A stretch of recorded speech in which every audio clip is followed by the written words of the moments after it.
ظاهرون. قال موسى لقومه استعينوا بالله واصبروا إن الأرض لله يورثها من يشاء من عباده والعاقبة للمتقين. قالوا أوذينا من قبل أن تأتينا ومن بعد ما جئتنا. قال عسى ربكم أن يهلك عدوكم ويستخلفكم في الأرض فينظر كيف تعملون. और कौम फिरौन में जो सरदार थे कहने लगे कि क्या आप मूसा और उसकी कौम को छोड़ दीजिएगा कि मुल्क में खराबी करें और आपको और आपके माबूदों को छोड़ दें। उसने कहा कि हम उनके लड़कों को तो कत्ल कर डालेंगे और लड़कियों को जिंदा रहने देंगे और बिलाशुबा हम उन पर गालिब हैं। मूसा ने अपनी कौम से कहा कि अल्लाह से मदद मांगो और साबित कदम रहो। जमीन तो अल्लाह की है, वो अपने बंदों में से जिसे चाहता है उसका मालिक बनाता है और अंजाम तो परहेजगारों ही का भला होता है। वो बोले कि तुम्हारे आने से पहले भी हमको अजियतें पहुंचती रहीं और तुम्हारे आने के बाद भी। मूसा ने कहा कि करीब है कि तुम्हारा परवरदिगार तुम्हारे दुश्मन को हलाक कर दे और तुम्हें जमीन में खलीफा बनाए, फिर देखे कि तुम कैसे अमल करते हो। वलक़द अख़ज़ना आल फ़िरऔन बिस्सिनीन वनक़्सिम मिनस्समराति लअल्लहुम यज़क्करून। فإذا جاءتهم الحسنة قالوا لنا هذه وإن تصبهم سيئة يطيروا بموسى ومن معه ألا إنما طائرهم عند الله ولكن أكثرهم لا يعلمون. وقالوا مهما تأتنا به من آية لتسحرنا بها فما نحن لك بمؤمنين. فأرسلنا عليهم الطوفان والجراد والقمل والضفادع والدم آيات مفصلات فاستكبروا وكانوا قوما مجرمين. और हमने फिरौनियों को खुश्क सालियों और मेवों के नुकसान में पकड़ा ताकि वो नसीहत हासिल करें। सो जब उनको आसाइश हासिल होती तो कहते कि हम इसके मुस्तहिक हैं, और अगर सख्ती पहुंचती तो उसे मूसा और उनके रफीकों की बदशुगुनी बताते। देखो, इनकी बदशुगुनी अल्लाह के यहाँ मुक़द्दर है, लेकिन इनमें से अक्सर नहीं जानते। और कहने लगे कि तुम हमारे पास खा कोई भी निशानी लाओ ताकि उससे हम पर जादू करो, मगर हम तुम पर ईमान लाने वाले नहीं हैं। तो हमने उन पर तूफान और टिड्डियां और जुएं और मेंढक और खून कितनी खुली हुई निशानियां भेजी, मगर वो तकब्बुर ही करते रहे और वो लोग थे ही गुनाहगार। वलम्मा वक़अ अलैहिमुर रिज्ज़ु क़ालू या मूसा उद्'उ लना रब्बक बिमा अहिद इंदक उद्'उ लना रब्बक बिमा अहिद इंदक लइन कशफ्त अन्ना الرجز لنؤمنن لك ولنرسلن معك بني إسرائيل فلما كشفنا عنهم الرجز إلى أجل هم بالغوه إذا هم ينكثون فانتقمنا منهم فأغرقناهم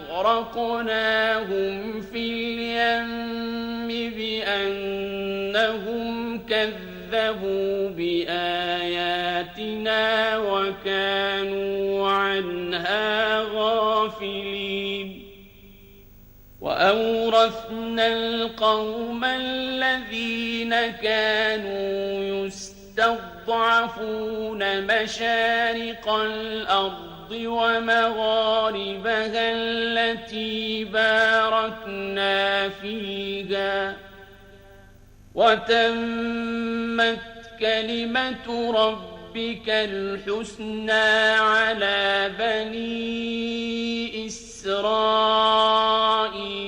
بما صبروا ودمرنا ما كان يصنع فرعون وقومه وما كانوا يعرشون और जब उन पर अजाब वाक़े होता तो कहते कि मूसा हमारे लिए अपने परवरदिगार से दुआ करो जैसा उसने तुमसे अहद कर रखा है। अगर तुम हमसे अजाब को टाल दोगे तो हम तुम पर ईमान भी ले आएंगे और बनी इसराइल को भी तुम्हारे साथ जाने की इजाजत देंगे। फिर जब हम एक मुद्दत के लिए जिस तक उनको पहुंचना था उनसे अजाब दूर कर देते तो वो फौरन अहद को तोड़ डालते। तो हमने उनसे बदला लेकर ही छोड़ा कि उनको समंदर में डुबो दिया, इसलिए कि वो हमारी आयतों को झुटलाते और उनसे बेपरवाही करते थे।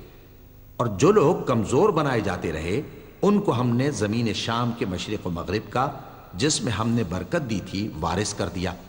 और बनी इसराइल के बारे में उनके सब्र की वजह से तुम्हारे परवरदिगार का वादा नेक पूरा हुआ।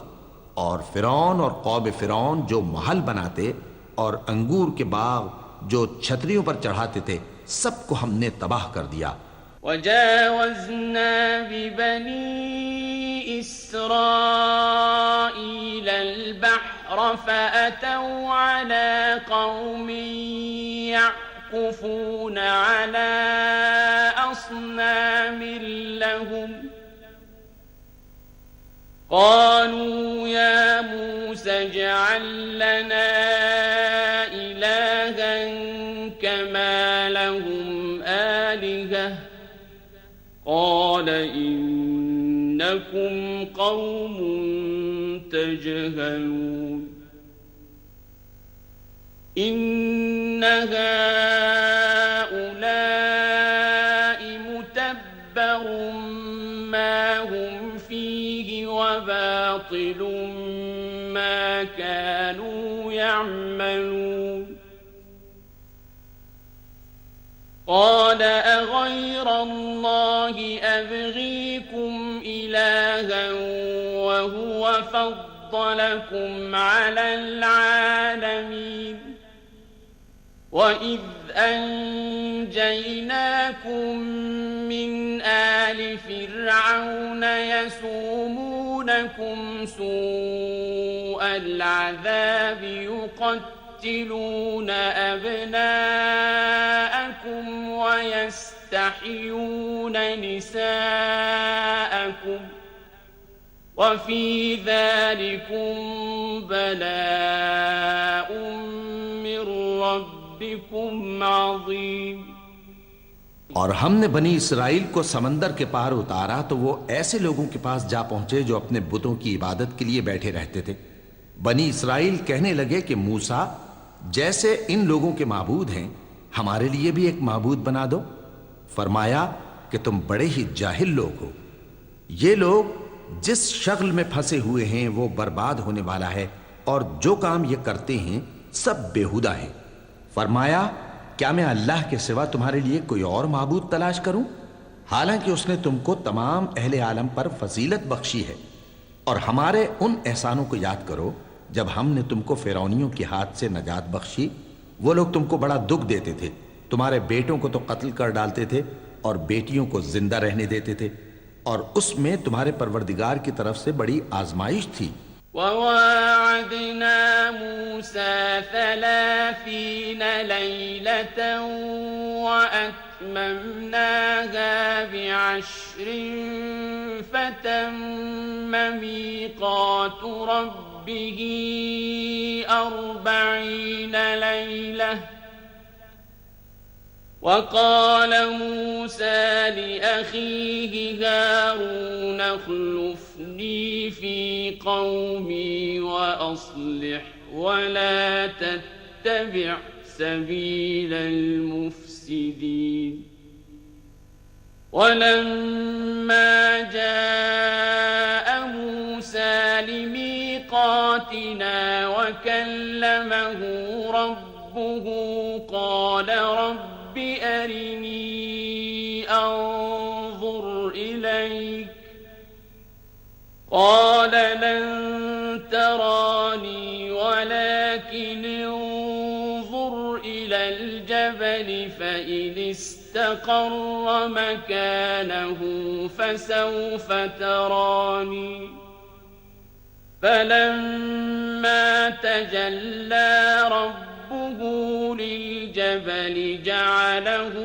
دكا وخر موسى صعقا فلما أفاق قال سبحانك تبت إليك وأنا أول المؤمنين और हमने मूसा से 30 रात की मियाद मुकर्रर की और 10 रातें और मिलाकर उसे पूरा चिल्ला कर दिया तो उसके परवरदिगार की 40 रात की मियाद पूरी हो गई। और मूसा ने अपने भाई हारून से कहा कि मेरे कोहे तूर पर जाने के बाद तुम मेरी कौम में मेरे जानशी हो और उनकी इस्लाह करते रहना और शरीरों के रास्ते पर न चलना। और जब मूसा हमारे मुकर्रर किए हुए वक्त पर कोहे तूर पर पहुंचे और उनके परवरदिगार ने उनसे कलाम किया तो कहने लगे कि ऐ परवरदिगार मुझे अपना जलवा दिखा कि मैं तेरा दीदार करूं।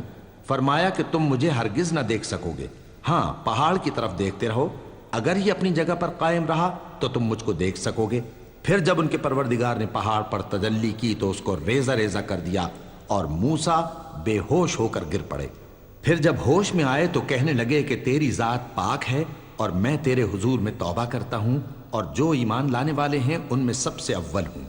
قال يا موسى إني اصطفيتك على الناس برسالاتي وبكلامي فخذ ما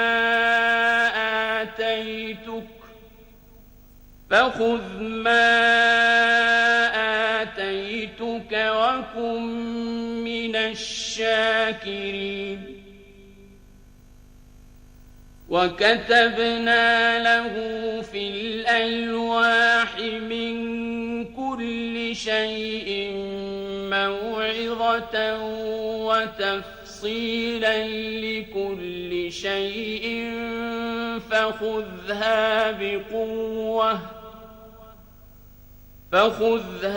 بقوة وأمر قومك خذوا بأحسنها سأريكم دار الفاسقين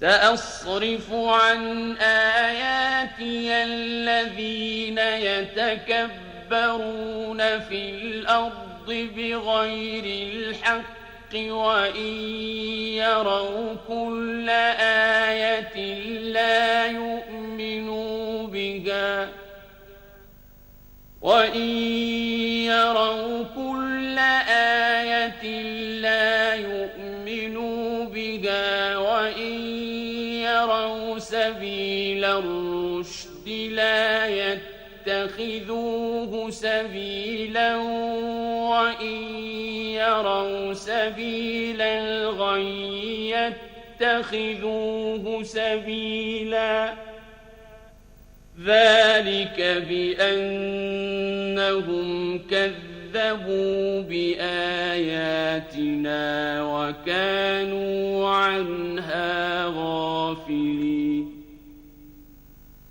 والذين كذبوا بآياتنا ولقاء الآخرة حبطت أعمالهم هل يجزون إلا ما كانوا يعملون। फरमाया, ए मूसा, मैंने तुमको अपने पैगाम और अपने कलाम से नवाज कर लोगों से मुमताज किया है, तो जो मैंने तुमको अता किया है उसे थामे रखो।